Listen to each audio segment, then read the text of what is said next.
Have you ever heard the pilot say, "Cabin crew, prepare for landing," but didn't realize that how they land the plane could actually change everything? What if we told you that not all landings are created equal and that your plane may be using flap 3 instead of full flaps? Not for your comfort, but for fuel savings? Let's break it down. Flaps are the movable surfaces on the wings of an aircraft.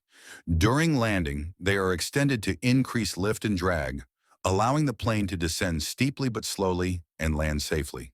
Full flaps, also known as flap 4 on many Airbus aircraft, offer maximum lift and drag, which is ideal for short runways or landings in poor weather. On the other hand, flap 3 is a reduced setting. It requires more runway and higher landing speeds, but it significantly cuts fuel consumption and reduces engine wear.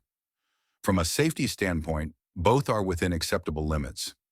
Aircraft are designed and certified to land using flap 3 or full flaps. But here's where things get interesting.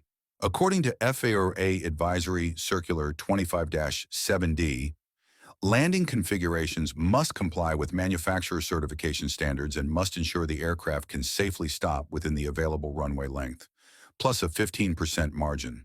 It doesn't prohibit flap 3 landings, but it expects operators to justify the safety margins when choosing reduced flap settings. Now here's the concern. Some airlines routinely instruct pilots to land with flap 3, not because the runway is long enough or weather is clear, but because it saves fuel and cuts maintenance costs. This saves them money. A typical short-haul flight landing on flap 3 can save 15 to 30 kilograms of fuel per landing. Multiply that across thousands of flights per day, and the profits pile up. But what does that mean for passengers? Landing at flap 3 increases the landing distance and means a harder braking action, possibly increasing tire and brake wear and risking overruns if not properly calculated. On wet or slippery runways, that's a bigger risk. While legal, it pushes the margins closer to the line.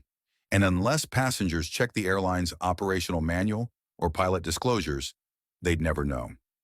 Now the ethical question, should passengers be informed when airlines use cost-cutting configurations during a critical flight phase like landing? There's no FAA regulation requiring disclosure of flap settings to passengers.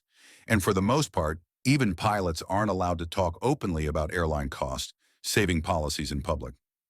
In 2020, pilot Gaurav Taneja, a former commercial pilot, sparked controversy when he raised this very issue.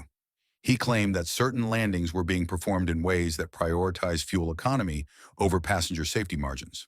While the allegations were never formally proven, it opened up a critical conversation.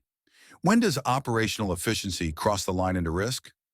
The truth is, flap 3 landings aren't illegal, but they're part of a hidden world of airline economics,